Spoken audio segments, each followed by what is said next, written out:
As part of the Clear-Sighted Career online learning series, I welcome you to this webinar, Networking Like a Champion.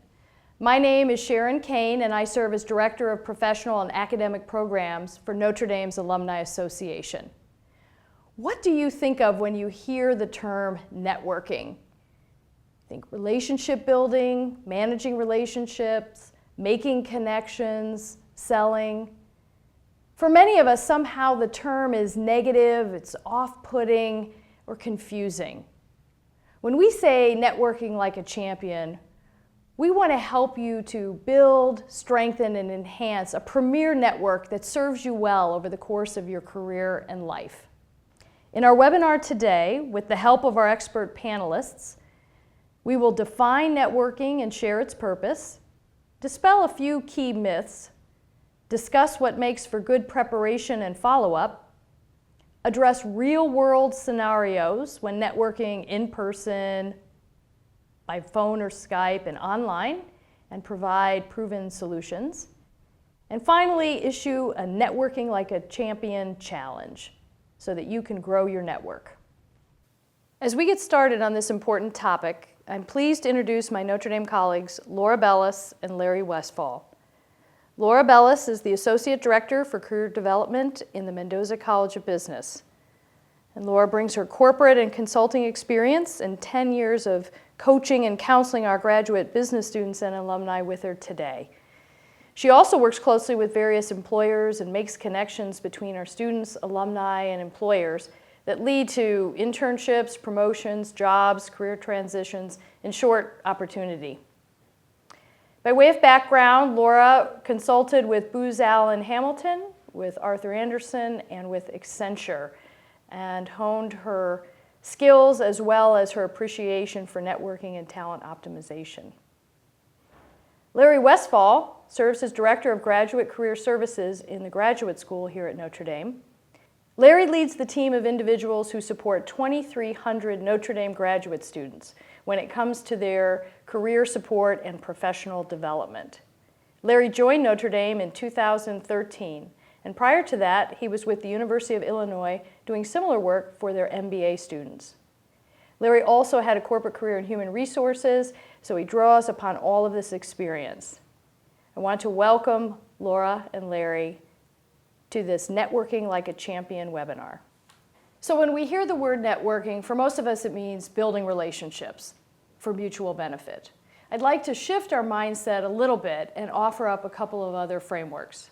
One, start with the question, how can I help? How can I help the other individual? How can I help them make a change, make a connection, spark an idea, rather than what can I get? Very different mindset. For some, it's about teaching and giving rather than giving and getting. How can I teach another person about myself so that they have enough information to help me along the way? And conversely, how can I give? How can I listen to understand so that I can help them along their way? I hope that these mindset shifts will be helpful as we move forward on the topic. The purpose of networking is to help you along in your career and in your life. And so you want to connect with individuals who will help you do that. And you want to be cognizant of the fact that you want to do that for others as well. So let's begin by doing a little myth busting, shall we? So Laura and Larry, let's get started. These are some things that we hear most often. One, networking comes easy to others, but not to me. Right. Yeah, I hear that a lot. I hear people say, you know, I'm an introvert. I'm not very good at going out and enjoying myself at a party. And, you know, part of that is, you know, we are what we tell ourselves we are, right? So it's sort of a self-fulfilling prophecy. So if we tell ourselves we're an introvert, we're going to go into a party or an event and we're going to be introverted. So, you know, one suggestion would be tell yourself some positive things. Tell yourself that you're going there and you're going to have a good time and you know what you want to get out of the networking event and the experience, and be confident. Right. It turns out that really natural networkers are clearly in the minority, around 15 to 20%. So clearly that has to be a myth. How about this one? Networking is only for job seekers. You know, I'll jump in on that one. I think, Sharon, that's one of the biggest myths that's out there right now. your network needs to be dynamic. It needs to be a lifelong endeavor. It's just, you don't need to tap it just when you're looking for another career opportunity. You actually need to tap it even at the pinnacle of your career. When you're in a high-performing situation in an organization, you need to tap into that network either for mentors or for individuals to give you different balance or different perspectives, or even for developmental purposes. So it isn't just about the job-seeking aspect, although that's where we tend to default to, as opposed to thinking about it in terms of a longer-term, lifelong type of endeavor. Right, you might need an idea, a sounding board, you might be Right. starting a new venture, all of these things your network can help you with, but there is a tendency to wait till something critical has happened, such as a Correct. job loss, and then turn to start building your network. But we know and we recommend that the time to build your network is before you need it. Correct. Yeah, and I would also say that it's important to have a vast network. Because your job that you have today might be very different from the job you're going to have 10 years from now. So you don't want just to network with people who have a similar role to you right now. Great. So thirdly, networking is bothersome or burdensome to others. Yes or no? So go ahead. I've always defaulted to the fact that it's a pleasure. I actually take great pleasure in having individuals reach out to me. And I think that if you approach it from that mindset, but be respectful of the individual and of their time and of what you're asking them, then I think most people don't find it to be bothersome. They actually are willing to help you out as long as you're clear with what your goal is or what your expectation is of making that connection. My experience has actually been that people are quite complimented or flattered, and they're happy to provide help in any way that they can. Right. So it's quite the opposite. But I think that's true in helping them help you. So Yes. understanding what your ask is before you actually reach out. I do think being concise, being clear and specific in your request, making sure that you're genuine and respectful of their time are all hallmarks of a good networker. Yeah. Absolutely, absolutely. Networking is all about who you know. Yeah. I would, not at all, right? I think it's getting to know people is what it's really about. You mentioned something about being genuine. And so it's reaching out to, as I said before, individuals who are not necessarily in your same circle. When people come to me and ask to tap the Notre Dame network, oftentimes I'm giving them connections that they don't know. And making an introduction. But the powerful thing about the Notre Dame network is that we say this often, it's very much a family. And as you said, people are very willing to help if they do have the time. I would add to that it's think quality, not quantity. The individual with the biggest network isn't necessarily the one that wins or the one that can actually access it for the types of information or the types of connections that they need to have. So if you think about a politician, they may have a very vast network or say that they've got a vast network, but can they actually access that at any given point in time that they need in order to either get some information or to solicit a response from an individual? So I always err on the side of quality versus quantity when you're thinking about, the network size. And on that qualitative side, individuals who know you, like you, and are confident in referring you and making other Correct. connections is the sign of a Correct. quality network. So Absolutely. it's not necessarily who you know, but who knows you and is comfortable and confident in giving you a referral and making connections on your behalf. Absolutely. Another myth, networking only occurs at events and in person. Right. I think networking occurs constantly. Anytime that you're having an interaction with somebody, it could be at a shopping situation, it could be on campus in a classroom, it could be actually anywhere. But always to be mindful of that don't shy away from getting to know somebody or from participating in an event. We talk a lot about family, friends, barbecues, cookout, neighborhoods, gathering, to Laura's point, in the grocery store line. Be serendipitous, be open to any opportunity that you have to just kind of share or glean information or just to find out something interesting about another individual. Right. So with this expanded definition and some of this myth busting in mind, there are tools and resources and services that the University of Notre Dame provides in support of our alumni. So speaking on behalf of the Alumni Association, we do have career and advising services that are available and provide one-on-one, very personal, customized type of input and feedback that includes resume and cover letter review. In addition, there are communities that we've established. The Alumni Directory, the Notre Dame Alumni Association, LinkedIn network online, as well as the vast club network that is in place are all ways that you can connect and plug in and otherwise network with your fellow Notre Dame grads. What we do here at the Alumni Association is also complemented by what is going on across campus. So Laura and Larry, if each of you can speak to some of the services and connections you make in support and service of our alumni. So in the case of the business school, Laura. Right, so the Graduate Business School provides career services that really fall into 3 buckets. So the first bucket is very similar to what you mentioned, traditional career resources, so resume writing, cover letters, practice interviews, that sort of thing. The second bucket is connecting people with jobs that come into our office. So we do get often jobs from alums and from employers that recruit our full-time MBA students when they're looking for a little bit more experienced talent. So we've got those and we're happy to share those with individuals who have connected with our office.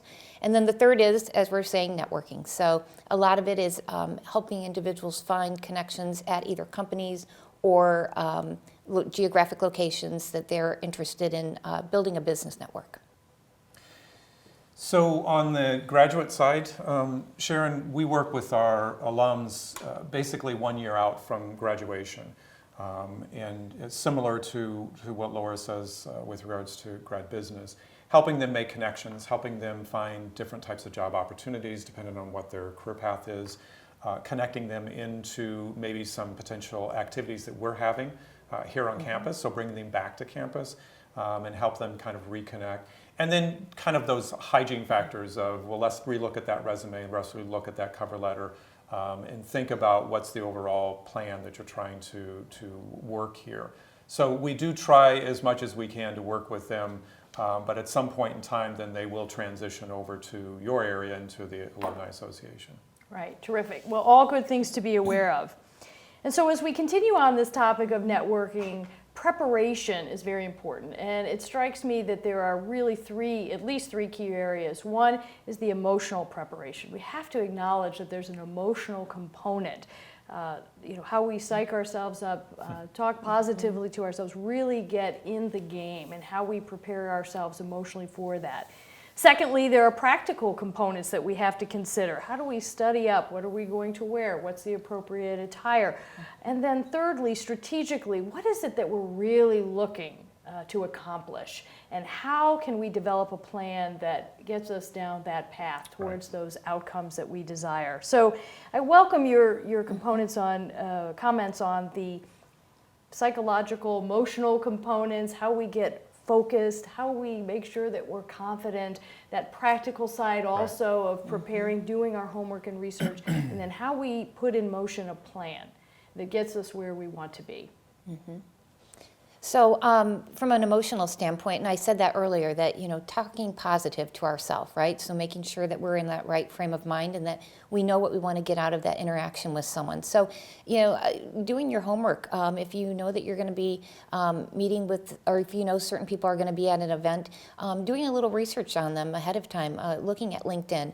It's not stalking anybody. If people have got information out on LinkedIn, it's out there because they want you to know about it. And so, part of that preparation is maybe finding a connection with somebody that's going to make you feel more comfortable when you get in front of them or when you get into that room of people, that you know that there are like-minded people in there. Yeah, I would add on the emotional side that the adage, if you look your best, you're going to feel your best. And so I think that exudes a level of confidence for individuals.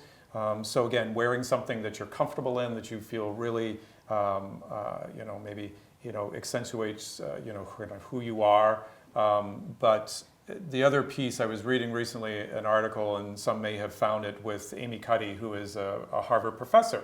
And she talked about practicing power poses prior to going into some type of a situation or some place where you might not be as confident as you want to be.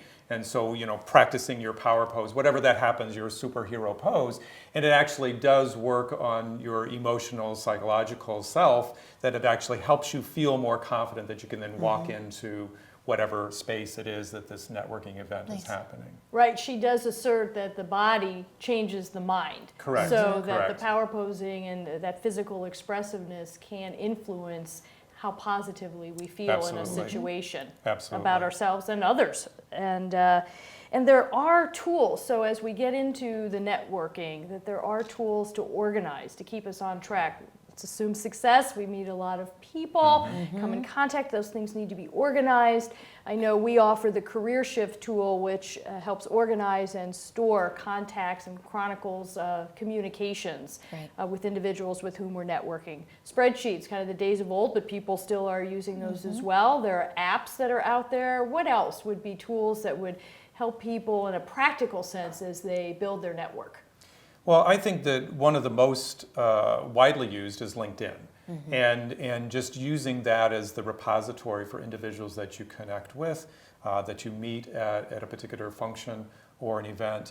And there's also a feature within LinkedIn, within your profile, your connections, where you can actually tag individuals. And you don't have to use LinkedIn's tag, you can actually customize the tag. So maybe you're going to a particular professional conference in June of 2016. And so maybe you just tag that, XYZ Professional Conference 2016, and any individual that you meet there, you can then just drop their information or tag them so you have a readily available list of individuals that you met, and then maybe you parse them out at some later point in terms of, that could be an individual that I want to connect with on industry, or that could be an individual on a mentoring basis, or what have you.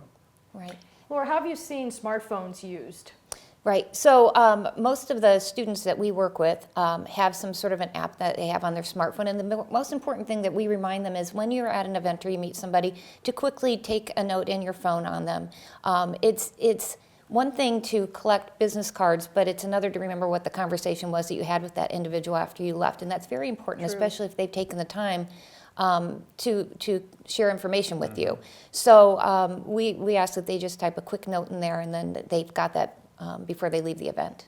Wonderful. That's great. A strategy, a game plan, one that doesn't limit yourself but focuses you on the opportunity at hand. What are some of the insights you want to share? Well, I would kind of tee off of what Laura was talking about earlier in terms of going to LinkedIn, looking who's going to be there. You really need to do your research. It's no difference than if you would be going into an interview with a company or going to a career fair, for instance. You really need to do your research in terms of who's there, what are they looking for, what's the company background, and do the same thing in this particular, let's just say that it's a conference event. Finding out who is going to be there, who are the keynote speakers, have they written a book or is there some article out there? Finding out what's been written recently in the public domain about some of these individuals. Finding individuals from another part of the country that you may have an affinity towards. If maybe you previously lived on the West Coast and suddenly you see others who are from the West Coast. I do think that understanding what the landscape looks like, but then also being strategic in terms of why am I going to this event? What am I hoping to get out of this? And setting some goals for yourself in terms of I want to meet 4 people, or I truly would like to at least have a conversation with the keynote speaker because of. And if you set a few of those goals, at least you have probably a more purposeful time when you're actually going to that event as opposed to just leaving it rather random. Yeah, and I would say if you are meeting one-on-one with someone or doing a phone call, have an agenda ready. If you put together, or if you're the one who asked for the request for the meeting, you're responsible for that agenda. And kind of a really quick, cute story. Tom Mendoza had told us at one point that there was an individual who wanted to meet with him and talk to him about possibly working for his company. And he was able to get some time with Tom. He walked into his office and he said, "Mr. Mendoza, thank you. I just need 10 minutes of your time. I've got a few things that I'd like to discuss with you." He told him everything he knew about the work that Tom was doing and the company. At 8 minutes, he said, "I've had 8 minutes of conversation with you. If you don't mind, I use the last 2 minutes to ask a couple of questions." Tom said, "Fine." He asked us a couple of questions. Tom said he left, and he was so impressed with what that individual was able to accomplish in 10 minutes that he hired him, and the guy still works for him. So just It being works. respectful. Right, Yeah. right. Yes, Absolutely. right. If you ask for 10 minutes, keep it to 10 minutes. Go in organized and with your plan or agenda in Right. mind. So let's say we have our focus. We're confident. We have practically addressed what we need to strategically. We have our game plan, and now comes the art of communication, whether that's the written word or oral communication. As well as nonverbal. And that's where I'd like to start, because we know that a significant amount of what we as human beings communicate comes through nonverbal communication. So let's talk, we know that that's art and science. So let's talk a little bit about that, Laura, as it pertains to networking. Right. So as Larry had said before, your presence in the room and how you hold yourself. So that's important. But I think it's important even when you're networking virtually. So dressing appropriately, even if you're doing a phone interview, right? So you're going to make sure that you're in your business suit and that you're looking your best, even though they can't see you. Another one is your handshake. So how often have you shook hands with somebody and maybe they're sweaty or it's a limp handshake? I mean, we actually practice handshake with the MBA program, within the MBA program. Another might be eye contact. So don't be afraid to look somebody in the eye and to hold that gaze so that you engage them as part of that. And then finally, at many events, there's food and beverages involved. So practicing how you might hold a plate and a glass in one hand and then have the other hand free for a handshake. Yeah. The one thing I would also say that I meant to mention is where do you put your name badge? So the name badge goes on the right side so that when you're shaking hands with somebody and they're looking at you, they can see your name badge easily. Very good. All good things that communicate without saying a word. And then it comes to, at some point, we have to speak. We actually have to talk. Isn't that funny? So the verbal communication pieces can be a little bit tricky, because I think a lot of times people are preconditioned to think about an elevator pitch or some type of information that they want to kind of spew out to individuals or get across to individuals. And I always recommend to think it in terms of 15-second increments or 15-second sound bites. And so say a few words to you and then pause and let you respond and then add a few more things in. Another way to think about starting that conversation is to generally tell them first what it is that you do, who you are. I'm the Director of Graduate Career Services, for instance. And then the second piece would be tell them a little bit more about why they might be interested in you. Oh, I work with all these graduate students across engineering, science, arts, and letters. And then tell them something that is personal, something that's of interest to you. And in my spare time, I'm a sailor. And those three pieces, it's very easy to say that within a very short kind of 15-second time frame, but it gives the individual something to actually then respond to. Right. And I think that that's part of this key to positive verbal communication is keeping it in shorter sound bites, asking the individual and soliciting a response or giving them an opportunity to respond back, but then equally being mindful of creating a dialogue, creating a conversation with the individual as opposed to kind of pushing information onto them. Well, and part of that too, Larry, I think is asking open-ended questions as opposed to some that they would just be able to answer with a yes or no. And in addition to that, you mentioned listening, and that's an important part of networking as well. So sometimes you have to be a wolf. You have to have two big ears and one small mouth and just listen, because it's important to get to know the individual that's talking to you as much as it is for them to get to know who you are. Correct. Right. So bringing good questions, bringing pertinent information to share. It's about yourself, topics of a professional nature, the world at large. all good things to remember as we're making connections with other people. Right. Keeping it interesting. We typically, the first word that or the first question we ask is, oh, what do you do? Right. We have a tendency to drive everything back to your profession as if that defines who we are. And some of the guidance says, well, think about a different way to approach that. So it might be, wow, the traffic was absolutely horrendous getting here tonight. Where did you come in from? And that starts the conversation at a completely different level, maybe a safer place, that then you could ultimately segue back to, what do you do for a living, how long you've been there, those types of questions. But it doesn't start right off with that age-old, almost tired question of, so what do you do? As if we're trying to assess what an individual does, as opposed to really joining in a conversation. Right. Also, what brought you to the event, Right. and how are you connected with the professional group? Right. So, great insights. So let's talk about some real-world scenarios and give some solutions. So Okay. to get us started, walk into a room of individuals, professionals, and you don't know anyone. They're all strangers. What should you do first? Well, the first thing that comes to mind is to flee, but I don't think that that's the right answer. Actually, in those types of scenarios, what I suggest individuals do is almost to get a lay of the land. So do a walkthrough of the event.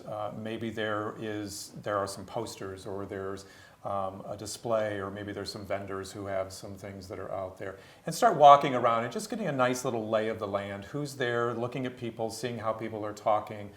Maybe you're overhearing a few conversations, but just kind of settling in a little bit first to just kind of understand who's there and what's happening. Yeah, I think that's very good advice. And as you walk around the room, you'll get a sense for who the people are who are the connectors, who's really engaged in a conversation. You might actually even see somebody who's very similar to yourself, Right. not talking to anyone, and that might be the right person to connect with at that time.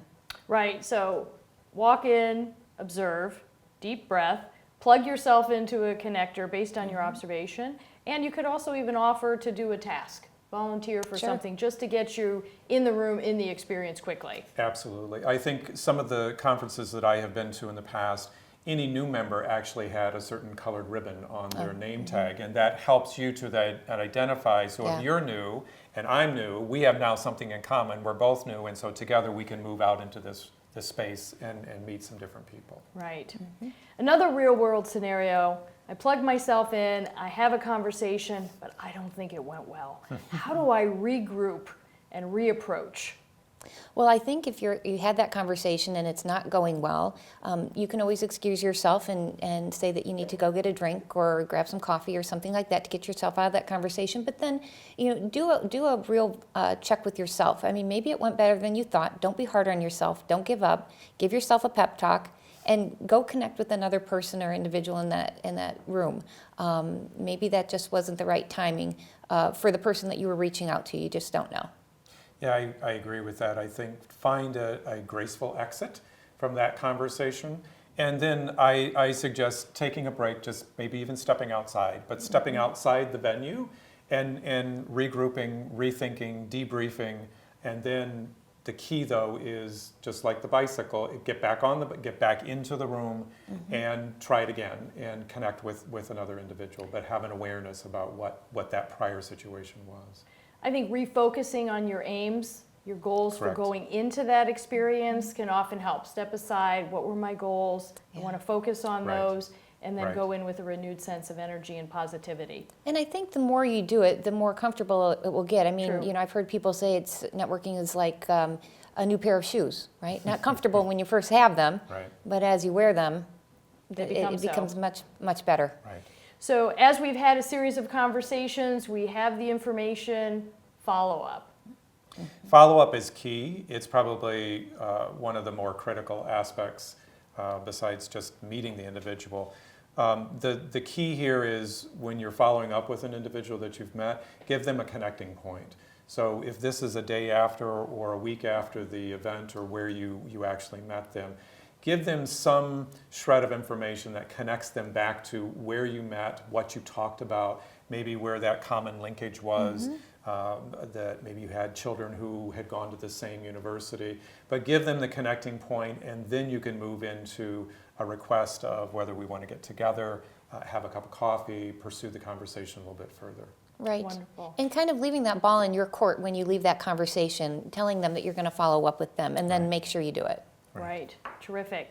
Thank you so much for giving us the benefit of that practical counsel and advice. Thank you, Sharon. My pleasure. Yeah, thanks, Sharon. This was fun. Now I'd like to issue the Networking Like a Champion Challenge.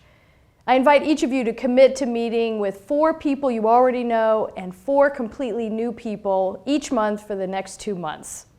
Watch and see and evaluate how much stronger, active your network is and how much more confident you are in networking. Take the challenge. Thank you for joining us for the Clear-Sighted Career Online Learning Series webinar on Networking Like a Champion, brought to you by the Notre Dame Alumni Association. I'd like to take this opportunity to highlight 2 key resources that are available to our alumni through the Alumni Association. First, our website, my.nd.edu/career, where you will see the various services, resources, and tools that we offer. Second, our career advisor, who can be contacted at career@alumni.nd.edu. I invite our alumni to utilize our services and support as you explore your career options.